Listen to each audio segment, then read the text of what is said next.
네, 기출 풀어준 남자입니다. 우리 무형영어 기출문제 이제 60번을 좀 보겠습니다. 60번 문제 내용 보시면은 청약의 취소와 철회에 대한 설명이다.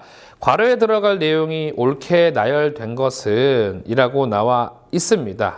예, 괄호의 내용이 어떻게 들어가는지 먼저 보시면은 그 전에 우리가 정리한 거 먼저 하고 들어가 볼게요. 잘 보세요. 우리 청약이라는 거는 이렇게 한번 우리가 기억해 볼게요. 청약은 일단 뭐냐면은 흔히 말하는 그러니까 효력이 있는, 그러니까 거래제의입니다. 거래제의예요. 거래제의. 나 당신한테 물건 팔고 싶어요. 혹은 난 당신의 물건을 사고 싶어요. 라고 하는 거래제의를 청약이라고 하는데, 중요한 포인트는 뭐냐면은 청약의 이 거래제의의 효력이 있습니다. 효력. 근데 이 효력을 인지 전, 인지 후로 구분해 볼 수가 있어요. 즉, 제가 청약을 보냈는데 상대방이 제가 보낸 청약에 대해서 인지하기 전에 또는 인지한 후에 뭐 하는 거요? 걷어들이는 거. 그러니까 이 효력을 무효화시킨다고 표현하면 되겠네요. 이 효력이 무효화되는 거, 무효화되는 거. 잘 보세요, 여러분. 우리가 청약을 날리고 상대방이 제 청약을 아직 인지하지 못했어요. 상대방이 제 청약을 인지하지 못한 상황에서 제가 이 청약을 다시 걷어들일 거예요. 했던 말을 아니라고 할 거예요. 근데 상대방이 아직 인지하기 전에 아니라고 걷어들이는 거를 이렇게 부릅니다. 청약의 철회라고 부르고요. 제가 청약을 보냈는데 상대방이 그 청약을 인지를 했어요. 아, 나한테 이런 내용이 왔구나. 점점점 하고 있는데 다시 제가 그걸 걷어들일 거예요. 그거를 취소라고 합니다. 네, 취소. 여러분 뭐 어디 여행 갈 때 펜션이나 호텔 항공권 예약하잖아요. 예약할 때 우리 예약을 다시 걷어들이는 거를 예약 철회라고 하나요? 예약 취소라고 하나요? 예약 취소라고 합니다. 왜냐? 제가 예약을 했기 때문에 일단 상대방이 제 예약을 인지를 한 거죠. 인지를 했는데 제가 그 인지한 예약에 대한 내용을 제가 다시 그냥 걷어들이려 하는 거예요. 다시 아니라고 말할 거예요. 아니라고. 저 예약 안 할 거예요. 라고 한 거예요. 그때 이미 상대방이 제가 예약한 사실을 알고 있기 때문에 그거를 다시 걷어들이는 거는 취소입니다. 그래서 예약 취소라는 게 말을 쓰는 거고요. 예약 철회라는 말은 없죠. 우리 요새 또 흔히 쉽게 얘기해서 카톡인데 카톡을 보냈어요. 카톡을 보냈는데 상대방의 1이라는 단어가 제가 주저리 말을 썼는데 상대방이 1이 사라지지 않았어요. 또 주저리 말을 했는데 1이 아직 안 사라졌어요. 그래서 제가 데이트 좀 할래요? 우리 같이 밥 좀 먹을래요? 라고 했는데 상대방이 아직 읽지 않았어요. 근데 읽지 않았을 때 제가 다시 저 갑자기 시간이 안 돼서 밥 못 먹을 것 같아요 라고 말한 이 상황은 아직 상대방이 저랑 밥 먹을래요? 란 말을 인지 못한 거잖아요. 만약에 인지했으면 1이 사라졌겠죠. 하지만 1이 안 사라졌으니까 아직 인지를 못한 상황에서 다시 제가 밥 먹자고 한 거를 약속을 지금 다시 걷어들이는 거니까 이거를 철회라고 하는 거예요. 철회. 비슷하고 우리 일상에 비교해 보면은. 근데 반대로 제가 상대방한테 우리 밥 먹을래요? 우리 만날래요? 우리 걸을래요? 공원 갈래요? 라고 말을 했는데 상대방의 1이 사라졌어요. 1이 사라졌어요. 근데 상대방이 별 말이 없는 거예요. 제가 공원 걸을래요? 막 데이트 신청을 하는데. 근데 제가 민망한 나머지 다시 그냥 제가 갑자기 급한 일이 생겨서 못 만날 것 같아요. 그냥 만나는 거 제가 못 들은 걸로 하세요. 라고 또 말을 뱉었어요. 이때는 상대방이 인지한 상태에서 제가 말한 내용을 걷어들이는 거니까 철회예요? 취소예요? 취소가 되는 거예요. 취소. 그 느낌으로 가져가 주세요. 결론. 제가 보낸 청약의 효력을 무효화시키는 경우가 있습니다. 즉 다시 제가 보낸 청약을 걷어들이는 거예요. 근데 상대방이 인지하기 전에 걷어들이는 거는 철회. 상대방이 인지한 후에 걷어들이는 건 취소입니다. 그래서 그 개념으로 일단 가시고 다시 한번 문제 한번 들어가 볼게요. 네모칸 보시면은 A가 청약의 효력을 발생 후 효력을 소멸시키는 반면 밑줄입니다. 효력 발생 후 효력을 소멸 밑줄입니다. 이미 효력이 발생했다는 걸 상대방이 인지했다라고 보셔야 됩니다. 이건 철회예요? 취소예요? 취소겠죠. 그래서 A에 뭐가 들어가야 돼요? 취소가 들어가야 돼요. 정답은 1번 아니면 3번이겠죠? 그 다음 소멸시키는 반면 B는 청약의 효력이 발생되기 전 밑줄입니다. 효력이 발생되기 전에 그 효력을 중지시킨대요. 효력을 발생시키기 전에 효력을 없는 걸로 만든대요. 그럼 바로 뭐예요? 그게 철회. 그래서 답은 아직도 1, 3번 중이에요. 아, 또 철회 들어가네요. 좋습니다. 그 다음에 이제 이어볼게요. 비록 청약이 이것이라도 아시겠지만 1, 3번 중에 답이 하나다 보니까 고정이에요. 비록 청약이 취소 불능이라도 C에 1, 3번에 다 취소 불능 들어가 있죠. 의사표시가 상대방에게 도달하기 전에 또는 도달과 동시에 이것의 의사표시가 피청약자에게 뭐 한때 땡땡 한때에는 이것이 가능하다. D는 바로 뭐냐면 잘 보세요. 비록 청약이 취소 불능이더라도 청약의 의사표시가 상대방에게 도달하기 전 또는 도달과 동시에 이것의 의사표시가 즉 취소 불능이라도 D에 뭐가 들어가야 되는 거예요? 비록 청약이 취소 불능이더라도 취소의 의사표시가 피청약자에게 뭐 한 때예요? 도달한 때에는 다시 취소가 가능하다라고 해서 마지막에는 철회가 아니라 철회 불능이란 말은 없습니다. 취소란 말이 들어가는 거예요. 사실 이거는 논리적으로 푼다기보다 아예 고정된 멘트예요. 고정된 멘트다 보니까 이 멘트를 그대로 가져가 주시면 정답은 이제 1번이 되겠죠. 1번. 네. 그래서 쭉 읽어볼게요. 청약의 효력 발생 후 효력을 소멸시키는 반면 청약의 철회는 청약의 효력이 발생되기 전에 그 효력을 중지시키는 것이다. 비록 청약이 취소 불능이라도 이러니까 그 뒤에 나올 말들은 취소 위주로만 나와줘야 돼요. 말 자체 국어적으로라도. 철회 불능이란 말은 없습니다.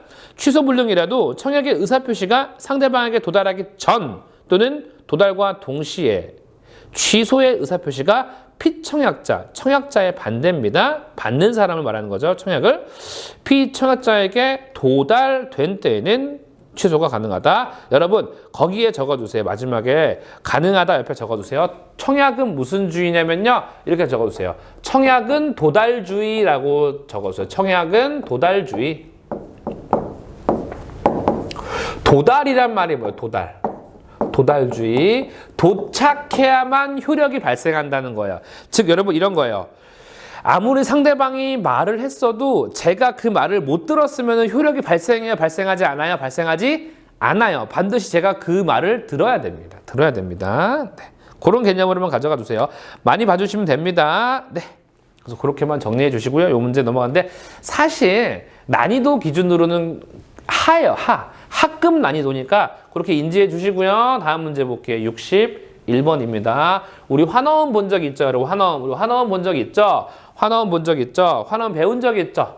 환어음이라는 거 정리 한번 하고 들어갈게요. 환어음. 왜냐면 지금 다음 문제가 환어음 문제니까요. 첫 번째 보실게요. 환어음은 누가 발행하는 거예요? 셀러 수출상이 발행하는 겁니다. 네. 두 번째, 왜 발행하는 거예요? 셀러가 누구한테 발행하느냐가 포인트겠네요. 셀러가 누구한테 발행해요? 바이어한테 발행하겠죠. 바이어한테. 아니 여러분 아시겠지만 셀러가 바이어한테 뭔가를 요구할 건 뭐밖에 없어요. 돈 달라는 거밖에 없잖아요. 돈 달라는 거 무슨 청구서? 대금 청구서. 네, 대금 청구서. 좋습니다. 세 번째, 환어음은요, 요거 하나 키워드 가져가 주실게요. 어떤 거래에만 발생하냐면은 대금 결제 방식에서 은행이 개입할 때만 사용돼요. 그러니까 은행이 개입하지 않는 거래는 단순히 송금 거래예요. 송금. 하지만 은행이 개입한다는 거는 무역 서류, 즉 수출 서류를 은행이 터치해요, 터치하지 않아요? 터치한다는 거예요. 그럴 때 은행 개입 거래 시에 사용하는 게 일반적이에요. 은행이 개입하는 거래 시에 환어음이 사용이 되는 게 아주 일반적입니다. 일반적입니다. 제가 수입상이랑 단순히 송금 방식으로 거래한다라고 할 때는 실질적으로 환어음 안 쓰입니다. 예, 안 쓰입니다. 네. 그 다음 네 번째 볼게요. 네 번째, 환어음은 몇 통 발행하죠? 일반적으로 환어음 2통 발행해요. 2통 발행. 예, 2통을 발행하는 게 일반적입니다. 2통 발행. 네. 2통을 발행하는 게 일반적이에요. 네. 그 다음에 이제 환어음은요, 여러분, 요게 있습니다. 환어음의 종류. 환어음의 종류는 몇 가지가 있었죠? 환어음의 종류 또한 2가지가 있었어요. 종류. 환어음 종류 2가지가 있습니다. 환어음을 제시하는 즉시 대금을 주는 무슨 환어음? 일란불 환어음. 일란불 환어음이 있었고요. 일란불 환어음. 네.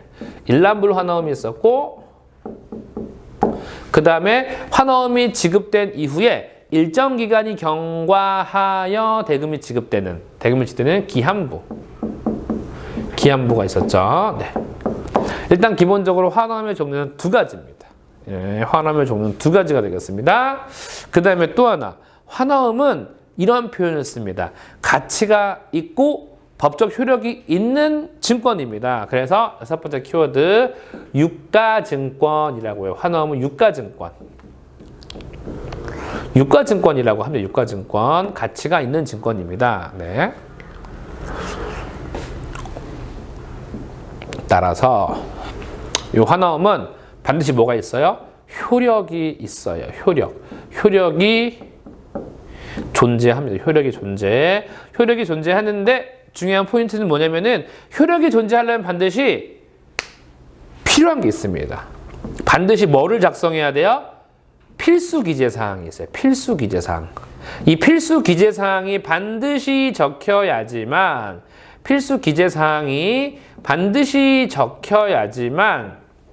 효력이 있고요. 이 필수 기재사항이 만약에 누락됐을 시에는 효력이 없습니다. 요건 반드시 yes라고 한다면은 효력도 있는 거고요.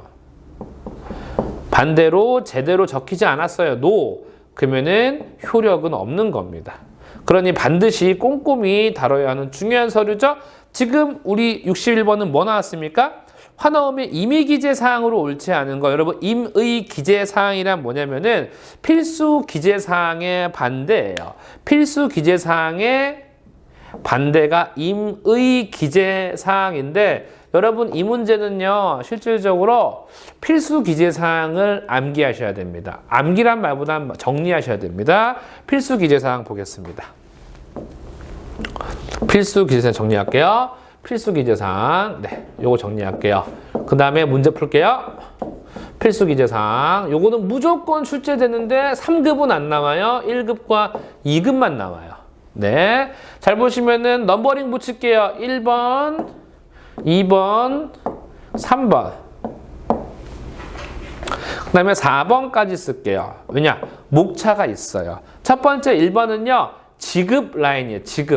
지급 관련한 명칭들이 시작될 거고요.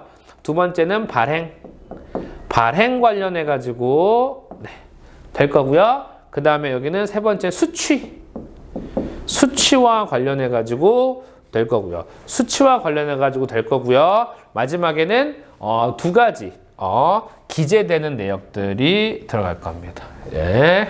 그래서 요것 좀 같이 지금 볼게요.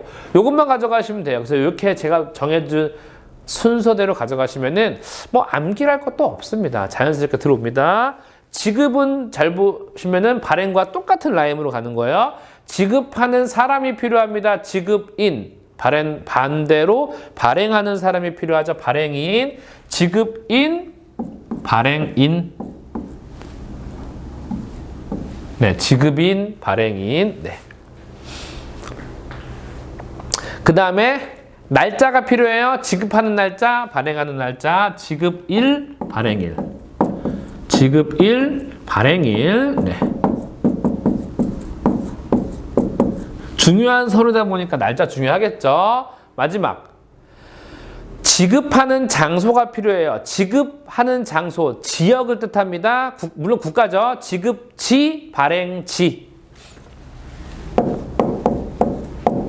지급지, 발행지. 네. 이렇게 필요합니다. 하나, 둘, 셋, 6가지 요거 필수기재사항.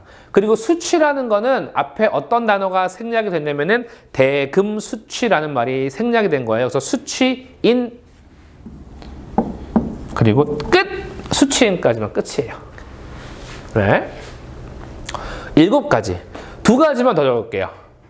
반드시 환어음이다 보니까 나 환어음이요라고 하는 자기소개가 필요해요. 무슨 표시? 환어음이라는 표시가 필요해요. 반드시. 그 필수기재사항입니다. 환어음 Bill of Exchange라고요. 환어음 표시 반드시 들어가야 돼요. 환어음 표시. 환어음 표시 반드시 들어가셔야 됩니다. 그 다음에 이제 이 환어음을 받는 사람들을 위해서 적어놓은 건데, 이 환어음을 받으면 반드시 대금을 지급하여야 한다라는 무조건 지급할 것이라는 문구. 무조건 지급할 문구. 무조건 지급이라는 문구가 들어갈 것입니다. 네, 이렇게 보였습니다. 실질적으로 우리 시험은 임의기재사항을 묻기도 하고 필수기재사항을 묻기도 합니다. 그래서 정답은 그에 반대되는 거. 지금은 임의기재사항을 물어봤으니까 분명히 저기서 뭐 찾으란 소리예요? 필수기재사항 찾으란 소리입니다. 예. 그래서 보시면은 바로 같이 문제 볼게요.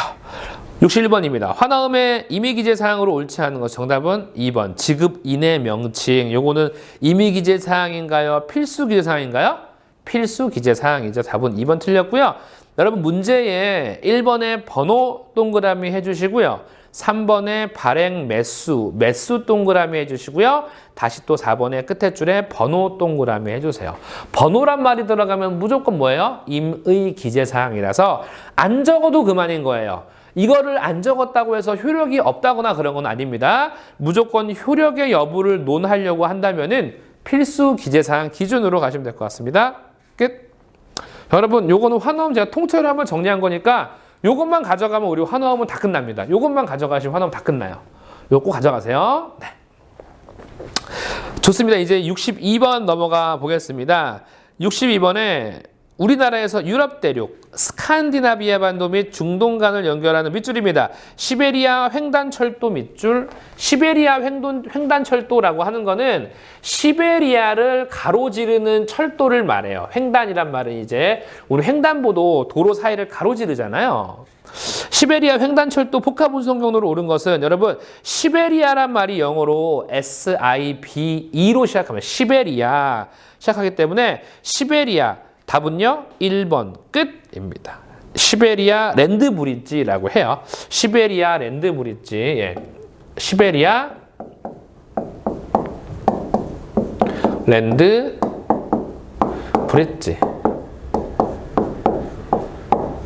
시베리아 랜드 브릿지라고 해서 시베리아 S로 시작한 시베리아.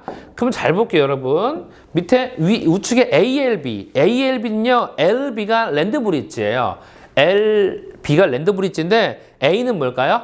아메리카. 예. 아메리카 랜드 브릿지. 즉 무슨 얘기냐면은 아메리카 대륙을 가로지른다는 겁니다. 뭐 삼아? 브릿지, 다리 삼아서. 네. 여러분 3번에 미니랜드 브릿지, 4번에 인테리어 포인트 인터모덜 있는데 일단 3번은 아메리카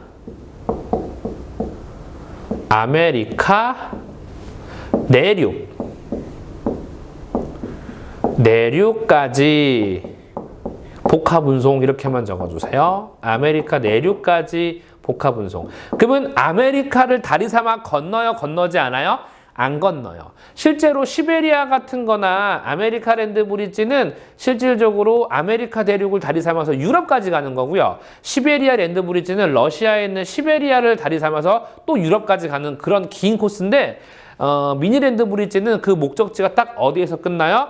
그렇죠. 미국 내륙에서 끝나요. 미국 내륙까지만 복합 운송을 한다는 겁니다. 네. 그 다음에 여러분, 인테리어 포인트 인터모달 있죠? 거기에 적어주실래요? 4번에다가. 4번에 적어두세요. 약자. 이건 약자가 많이 나와요.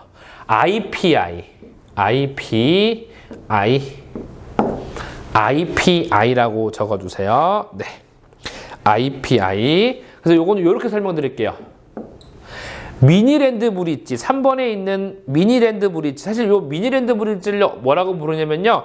MLB라 그래요. MLB. 미니랜드 브릿지를 MLB라 부릅니다. MLB.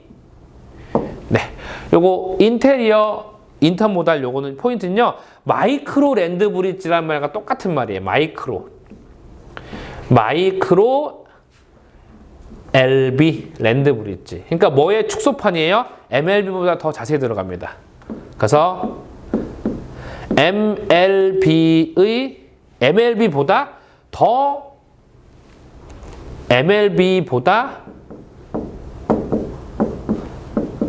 더 구체적인 내륙이에요.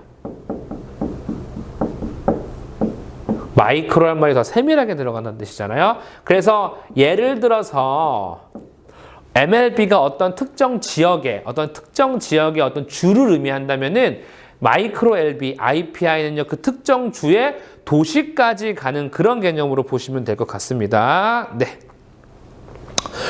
요게 사실 물류관리사에서 참 빈출 문제인데, 이렇게 무형영어에서 나오기도 처음이네요. 좋습니다.